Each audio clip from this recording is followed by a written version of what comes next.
Good morning, everybody. Welcome back to this digital platform of Saran Guru.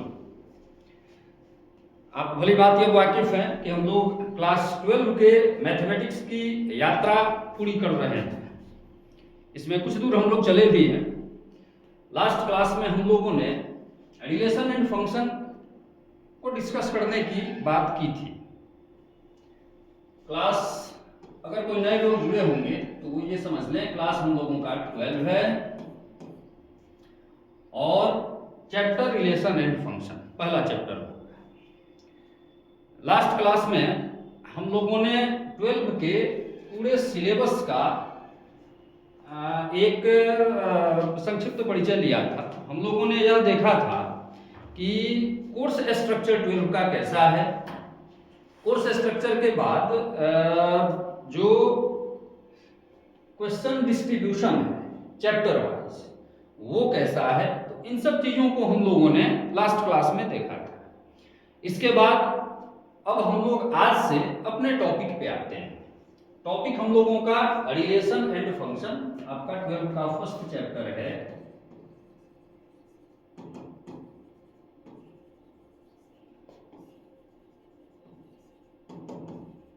Relation and function. कल हमने कहा था आपसे कि बहुत सारे 12 के चैप्टर्स इस तरह के हैं जो कोरिलेट करते हैं 11 के चैप्टर्स से। उसमें मुख्य रूप से एक यह भी चैप्टर है रिलेशन एंड फंक्शन। क्लास 11 में हम लोग अगर 11 के सिलेबस को देखें मैथमेटिक्स के तो उसमें सेकंड चैप्टर आता है relation and function. First chapter आपका सेट्स है और सेकंड चैप्टर है आपका रिलेशन एंड फंक्शन। वहां जो रिलेशन एंड फंक्शन चैप्टर हम लोग करते हैं उसी रिलेशन एंड फंक्शन का ये एडवांस फॉर्म है, आप ऐसे समझ लें। वहां पर हम लोग उसका एलिमेंट्री आइडिया लिए थे, बेसिक कंसेप्ट वहां पर हम लोगों ने समझा था रिलेशन का, फंक्शन का।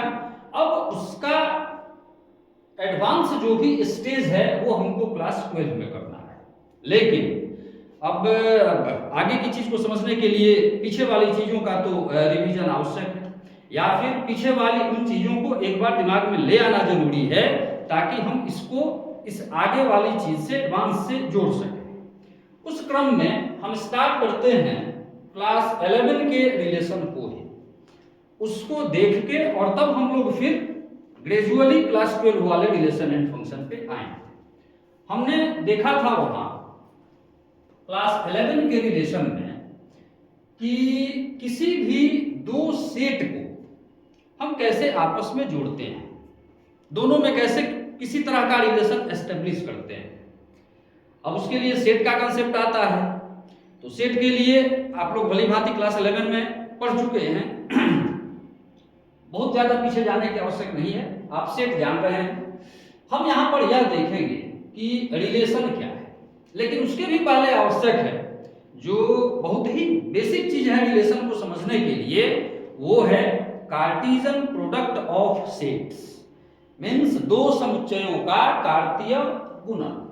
तो उसको हम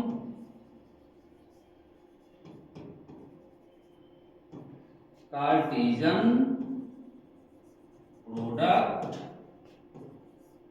ऑफ सेट्स इस पे आते हैं। मल्टीप्लिकेशन या प्रोडक्ट के नाम पे, प्रोडक्ट से सीधा सीधा संबंध है मल्टीप्लिकेशन का। तो मल्टीप्लिकेशन या प्रोडक्ट में हम लोग अब तक जो पढ़ते आ रहे हैं, जैसे दो नंबर सिस्टम के किसी भी दो नंबर्स का मल्टीप्लिकेशन, ये हम सीख चुके हैं। या फिर और भी अलग तरह के अलजेब्रिक कोई भी क्वांटिटीज हैं उनका मल्टीप्लिकेशन, ये भी हम जान चुके हैं। नई चीज हमको यहां पर यह देखनी है सेट में चाहे रिलेशन में कि किसी भी दो सेट की मल्टीप्लाई हम कैसे आपस में करते हैं। तो मुख्य रूप से कार्टेशियन प्रोडक्ट वही हुआ कि किसी भी दो सेट की मल्टीप्लाई आपस में करना। और फिर हमको यह समझना है कि जब किसी दो सेट की मल्टीप्लाई हम आपस में करते हैं तब एज ए रिजल्ट हमको क्या मिलता है। जब भी किसी दो सेट की मल्टीप्लाई हम करेंगे रिजल्ट भी हमको सेट ही मिलेगा। और इस चीज को मतलब किसी दो सेट के आपस में मल्टीप्लाई करने को ये बताया था एक फ्रेंच मैथमेटिशियन थे रेने डिकार्टिस।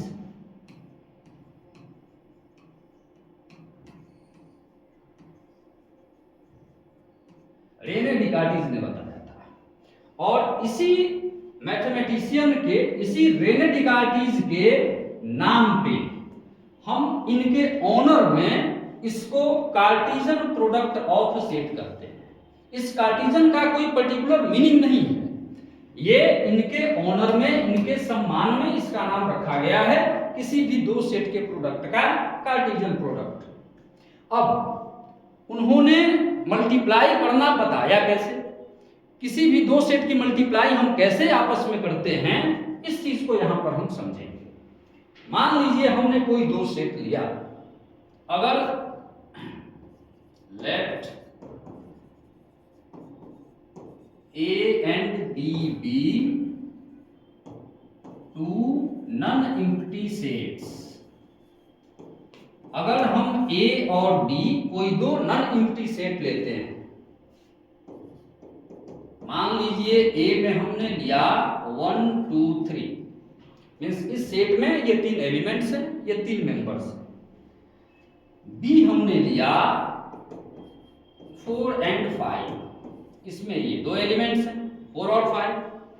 अब इन दोनों की अगर हम मल्टीप्लाई करते हैं तो मल्टीप्लाई का तरीका हमारा यह होगा, जैसे A इंटू बी अगर हमको करना है, इन दोनों सेट की मल्टीप्लाई आपस में करनी है, तो इसका तरीका होगा, पहले हम A को लिख लेंगे 1 2 3 इंटू दूसरा सेट हमारा 4 5 होगा। अब विशेष रूप से हमको ध्यान देना है कि अब मल्टीप्लाई करते कैसे हैं।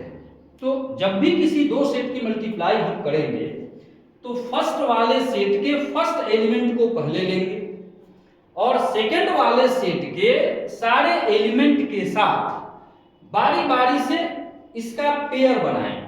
मल्टीप्लाई मींस नंबर सिस्टम के मल्टीप्लाई की तरह डायरेक्ट मल्टीप्लाई नहीं करते हैं, हम उसकी पेयरिंग करते हैं। जैसे फर्स्ट वाले सेट का फर्स्ट एलिमेंट 1 है, तो इसका सेकंड वाले सेट के ईच एंड एवरी एलिमेंट के साथ पेयरिंग करेंगे। मतलब पहले हो गया 1 4, फिर होगा 1 5, अब 1 का साथ हो गया सबके साथ। अब आते हैं सेकंड एलिमेंट पे, फिर आएगा 2 4, देन 2 5, 1 4, फिर 1 5, फिर 2 4, फिर 2 5, फिर 3 4 एंड 3 5। ये हमारा हो गया। अब हम यह देखेंगे कि जब इन दो सेट की मल्टीप्लाई हमने किया तो जो रिजल्ट मिला वह रिजल्ट भी एक सेट ही है। फर्क केवल इतना है कि ये जो दोनों सेट्स हैं, ये A और B, ये इन नंबर्स के सेट है, और यह जो प्रोडक्ट सेट मिला हमको, A और B का जो रिजल्टिंग सेट हमको मिला, यह भी हमारा सेट है, लेकिन ये इन ब्रैकेट्स का सेट है, जिस ब्रैकेट को हम कहते हैं ऑर्डर्ड पेयर। तो अब ये ऑर्डर पेयर के सेट के रूप में जाना जाएगा A और B का प्रोडक्ट सेट। हम इस बात को ध्यान रखेंगे। अब इसमें ये जो छोटे छोटे ब्रैकेट्स हैं, ये 2 4 1 5 2 5 3 4 3 5, अब ये सारे ब्रैकेट ऑर्डर्ड पेयर्स कहलाते हैं। ये हम ध्यान रखेंगे, ये सब लोग कहलाएंगे ऑर्डर्ड पेयर्स। ये ऑर्डर पेयर्स कहलाते हैं। अब ऑर्डर पेयर इसका क्यों नाम है, इस पर हम लोग आएंगे, लेकिन अब एक चीज हम यहां पर क्लियर कर लें कि जब भी किसी दो सेट की मल्टीप्लाई हम करते हैं तो जो रिजल्टिंग सेट होता है वह भी एक सेट ही होता है, वो ऑर्डर पेयर्स का सेट होता है। ये सब नंबर्स का, अल्फाबेट्स का, means different type of elements के ये सेट होते हैं। अब आपको एक चीज यहां गौर करना होगा कि जब भी किसी दो सेट की मल्टीप्लाई हम करते हैं तो नंबर ऑफ एलिमेंट क्या होता है रिजल्टिंग सेट। जैसे मान लीजिए हमने यहां देखा कि सेट ए में ये 3 एलिमेंट्स हैं, सेट बी में ये 2 एलिमेंट्स हैं। मतलब इसको अगर हम दूसरे तरह से लिखें तो इसको ऐसे करें कि number of elements in A ये 3 है और number of elements in B ये 2 है। अब अगर इसके प्रोडक्ट सेट में हम एलिमेंट को काउंट करें, यहां एलिमेंट ये आपका ब्रैकेट कर लाएगा तो 1 2 3 4 5 6, मतलब ये कुल 6 एलिमेंट मिलेंगे आपको ए और बी के प्रोडक्ट सेट में। मीन्स इसका अर्थ यह निकलता है कि अगर ए में 3 एलिमेंट हैं और बी में 2 एलिमेंट हैं तो इसके प्रोडक्ट सेट में एलिमेंट्स की संख्या हो जाएगी 3 into 2 मीन्स 6। ये टोटल 6 एलिमेंट्स देगा हमको। तो अब यह चीज क्लियर हो गया। आप इसको एज ए फॉर्मूला भी याद रख सकते हैं कि अगर किसी भी दो सेट ए और बी के एलिमेंट की मल्टीप्लाई करते हैं तो वो number of A into number of B के बराबर हो जाता है। तो ये हुआ हमारा दो सेट का कार्टेशियन प्रोडक्ट। अब इसके बाद एक चीज हम इसमें गौर करेंगे। डेफिनेशन में आपको ये कहा गया था, चाहे यहां पर एक चीज लिखा हुआ है कि let A and B be two non empty set. तो क्या जब भी हम मल्टीप्लाई करेंगे किसी दो सेट की तो दोनों का नॉन एम्प्टी होना आवश्यक है? ये जरूरी नहीं है, लेकिन नॉन एम्प्टी यहां पर इसलिए लिखा जाता है, चाहे कहा जाता है कि अगर ये दोनों नॉन एम्प्टी सेट हैं तब तो इसका जो रिजल्टिंग सेट होगा, जो प्रोडक्ट सेट होगा, उसमें कुछ एलिमेंट्स मिलेंगे। लेकिन अगर इन दोनों सेट में से जिस दो सेट की मल्टीप्लाई हम आपस में कर रहे हैं, अगर इन दोनों सेट में से कोई भी एक सेट अगर एम्प्टी सेट हुआ, रिक्त समुच्चय हुआ, तब जो हमारा प्रोडक्ट होगा वो प्रोडक्ट भी एम्प्टी सेट हो जाएगा। जाहिर सी बात है, मान लीजिए किसी दो सेट की हम मल्टीप्लाई करते हैं और पहले में कोई एलिमेंट ही नहीं है, 5 है, जिसको हम लोग सिंबॉलिकली 5 से डिनोट करते हैं।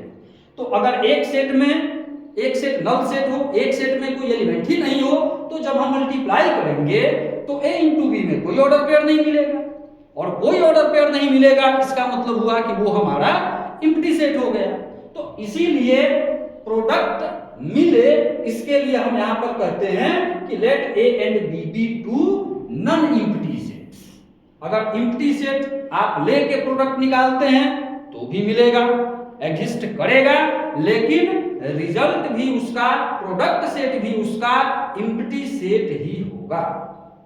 अब इसके बाद हम लोग आगे बढ़ते हैं। ऑर्डर पेयर तो क्लियर हो गया। हाँ, अब एक चीज यहां पर यह हम देख लें, इसका ऑर्डर पेयर नाम क्यों है? मान लीजिए इन दो एलिमेंट का पेयरिंग हमने कर लिया, पेयर तो बन गया, लेकिन ऑर्डर पेयर का क्या कोई खास अर्थ है? हाँ है। ऑर्डर पेयर का मतलब ये हुआ, जैसे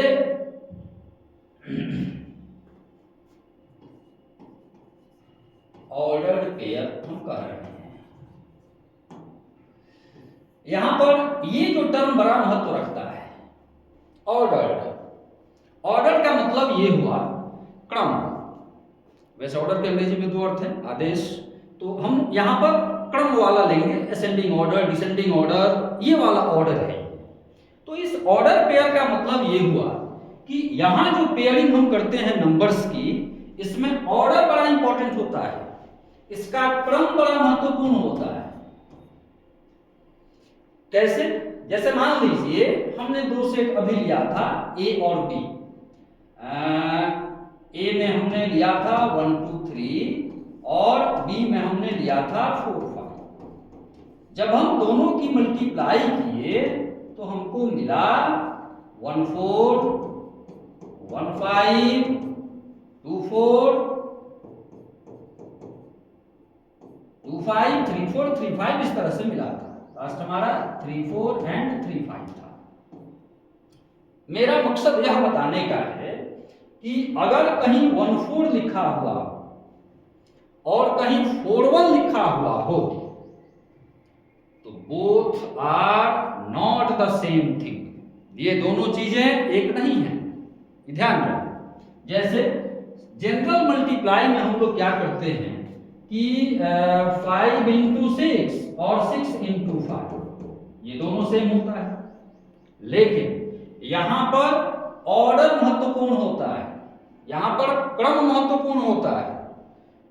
मीन्स 1 4 और 4 1 इन दोनों में बड़ा अंतर है, ये दोनों इक्वल नहीं होते हैं।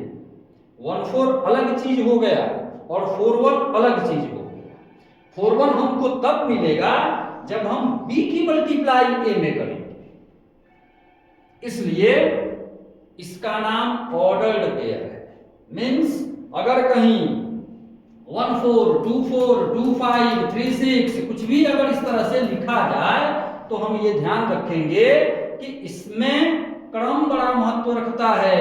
मीन्स 2 5 को आप 5 2 नहीं लिख सकते, ये दोनों दो अलग अलग चीजें हो जाएंगी।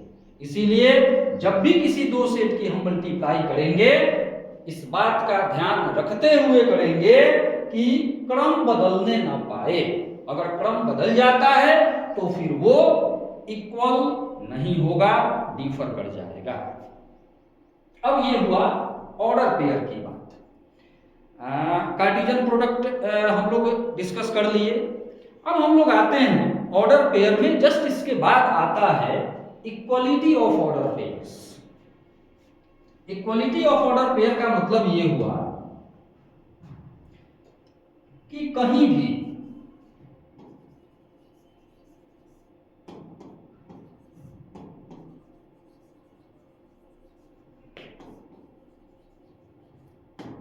कोई दो ऑर्डर पेयर अगर दिए गए हों तो वो दोनों ऑर्डर पेयर किस स्थिति में इक्वल होंगे, कब हम कह सकते हैं कि वो दोनों ऑर्डर पेयर्स इक्वल है। अब इस चीज को हम डिस्कस करेंगे यहां। इक्वलिटी ऑफ ऑर्डर पेयर, मान लीजिए हमने कोई दो ऑर्डर पेयर लिया, लेट। अच्छा एक चीज और हम इसकी हिंदी भी बताते चले। ऑर्डर पेयर का मतलब आपका हुआ क्रमित युग्म। क्रमित युग्म, क्रमित युग्म कहलाता है। कार्टेशियन प्रोडक्ट का मतलब हुआ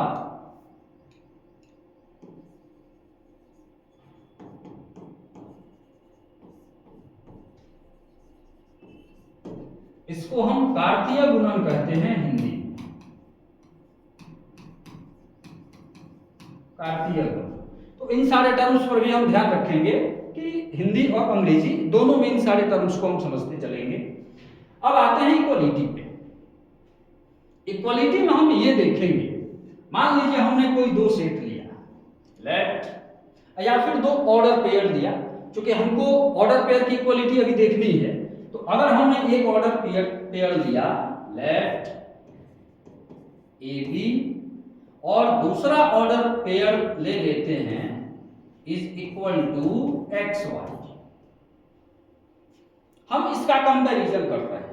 या मान लीजिए कि हमने कह दिया कि ये दोनों ऑर्डर पेयर्स इक्वल है, तो ए बी और एक्स वाई तभी इक्वल हो सकते हैं, इनकी इक्वलिटी कंडीशनल है। ये तभी इक्वल हो सकते हैं जब आपका फर्स्ट एलिमेंट फर्स्ट के बराबर हो और सेकंड एलिमेंट सेकंड के बराबर हो। मतलब both the order pairs be equal if and only if, ये तभी बराबर होंगे जब a इक्वल हो जाए x के एंड b इक्वल हो जाए y के। इसी परिस्थिति में ये दोनों ऑर्डर पेयर्स इक्वल होंगे। तो आपको कुछ क्वेश्चंस इस पर भी बेस्ड आते हैं। जैसे दो ऑर्डर पेयर्स दे दिया जाएगा, कहा जाएगा कि ये दोनों ऑर्डर पेयर्स इक्वल हैं, तो किसी भी वेरिएबल का वैल्यू फाइंड करिए, ए बी का, एक्स वाई का, पी क्यू का, कोई भी दो वेरिएबल्स इस तरह के दे दिए रहेंगे उस क्वेश्चन में, और कहा जाएगा कि आप इस वेरिएबल का वैल्यू निकालें। जैसे एक छोटा सा एग्जांपल हम देते हैं। मान लीजिए कहीं कह दिया गया कि late x plus 1 and y by 2, this order pair is equal to -3 and 7. Find the value of x and y. यहां कहा जाएगा कि अगर ये दोनों ऑर्डर पेयर्स इक्वल हों तो x और y का वैल्यू फाइंड करें। इसके लिए हम कर लें, अभी ये ऊपर वाला कंडीशन हम यहां पर अप्लाई करते हैं, देखते हैं। यहां कहा जा रहा है कि दो ऑर्डर पेयर्स तभी इक्वल होंगे जब फर्स्ट ऑर्डर पेयर का first element second order pair के फर्स्ट एलिमेंट के बराबर हो, तथा फर्स्ट ऑर्डर पेयर का second element second order pair के सेकंड एलिमेंट के बराबर हो। अब यही कंडीशन हम लोग इस पे अप्लाई कर देंगे। चूंकि यह दिया हुआ है हमको कि ये दोनों ऑर्डर पेयर्स इक्वल हैं, तो इक्वल तभी हो सकते हैं जब फर्स्ट ऑर्डर पेयर का first element second order pair के फर्स्ट एलिमेंट के बराबर हो। मतलब यहां लिख लेंगे सॉल्यूशन में कि since x plus 1 and y by 2 is equal to -37, ये गिवन है कि दोनों इक्वल है, तो यह तभी पॉसिबल है जब फर्स्ट वाला फर्स्ट और सेकंड वाला सेकंड के बराबर हो। तो since this is equal to this, therefore x plus 1 definitely be equal to -3, means x is equal to -3 minus 1 means x is equal to -4, and again we have to find the value of y. अब y निकालने की दिशा में अगर हम बढ़ें तो second को second से इक्वेट करें, मतलब y by 2 is equal to 7, therefore y is equal to 2 into 7 means y is equal to 14। अब x और y का वैल्यू हम यहां पर निकाल चुके हैं। तो ये तरीका होगा अगर कहीं दो ऑर्डर पेयर्स इक्वल दिए गए हों और वहां कहा जाए कि आप x और y का या a और b का या जो कोई भी वेरिएबल्स दिए गए हों उन वेरिएबल्स का वैल्यू निकालिए। हम ऐसे इसका वैल्यू फाइंड करते हैं। अब इसमें एक क्वेश्चन और थोड़ा सा अलग तरह का रहेगा, क्लास 11 में आपको ध्यान होगा, एनसीईआरटी की बुक में आप देखेंगे चाहे और किसी भी बुक में अगर आप देखते हैं तो एक अलग तरह का क्वेश्चन ये होता है। अभी हमने सीखा कि दो अलग अलग अगर सेट दिए गए हैं तो इनका प्रोडक्ट हम ऐसे निकालते हैं, लेकिन अब इसी चीज को रिवर्स करके भी पूछा जाता है। मीन्स प्रोडक्ट सेट ही दे दिया जाएगा और कहा जाएगा कि आप उस दिए गए प्रोडक्ट सेट की मदद से दोनों अलग अलग सेट को फाइंड करें। तो सीधा वाला तो हम लोगों ने देख लिया। अब इसके बाद हम लोग एक उस टाइप का क्वेश्चन ले लें जिसमें प्रोडक्ट सेट ही गिवन होगा और अलग अलग दोनों सेट को सेपरेट करना होगा। एक एग्जांपल हम उसका लेते हैं।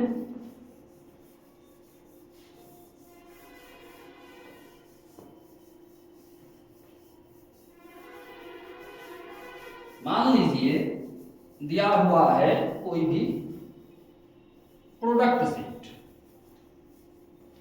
लेट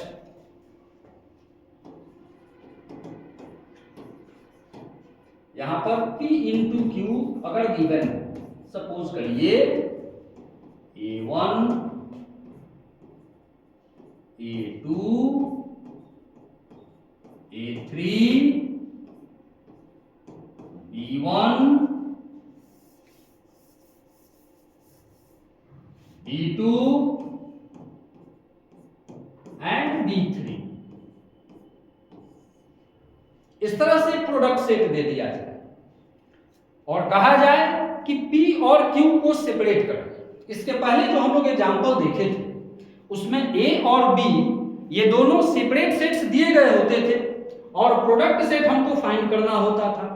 यहां स्थिति उल्टी है, यहां पर प्रोडक्ट सेट ही दे दिया गया और दोनों सेटों को P और Q इन दोनों सेट्स को अलग अलग हमको निकालना है, सेपरेट कर देना है।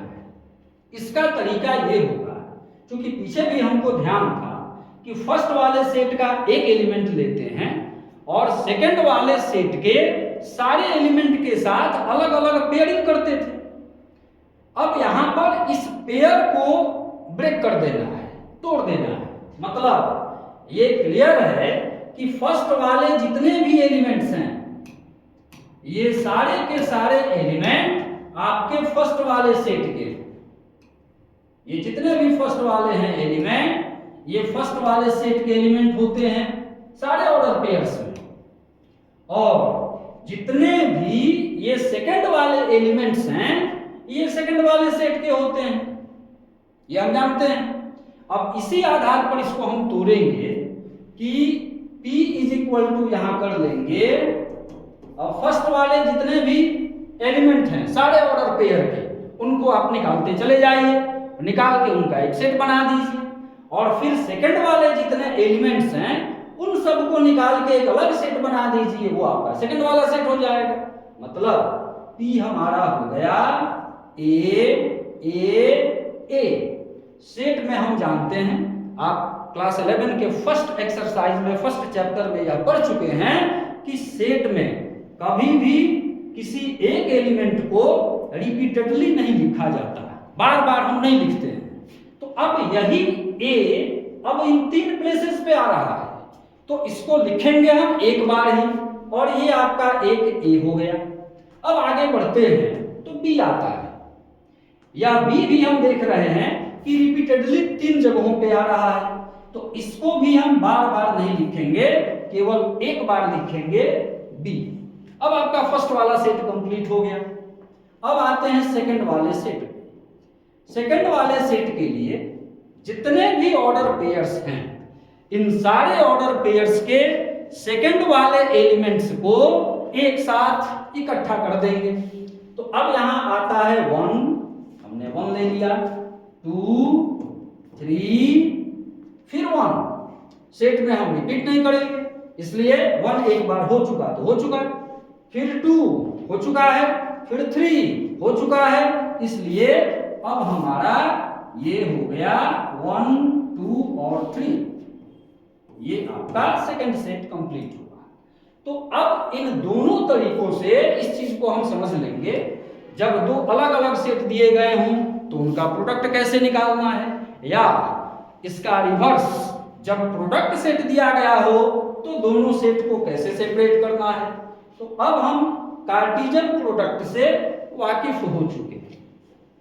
इसमें इतनी ही सारी चीजें हैं। एक टर्म और इसमें आता है ऑर्डर्ड ट्रिपलेट, मतलब किसी तीन सेट की मल्टीप्लाई अगर आपस में करनी हो और उनका जो ट्रिपलेट बनता है तीन तीन का, चूंकि दो वाले को तो हम पेयर कहते हैं, और जो तीन तीन का ट्रिपलेट बनता है उसको कैसे फाइंड करेंगे, चाहे उसको ट्रिपलेट से हम सेट को कैसे अलग करेंगे, इन सब चीजों के लिए अब हम लोग अगले क्लास का इंतजार करें और नेक्स्ट क्लास में हम लोग डिस्कस करेंगे ऑर्डर ट्रिपलेट को और फिर फंक्शन को, रिलेशन को, कैसे हम दो सेट के बीच में आपस में रिलेशन बनाते हैं, रिलेशन एस्टेब्लिश करते हैं। इन सब चीज को अगले क्लास में हम लोग डिस्कस करेंगे। Thank you.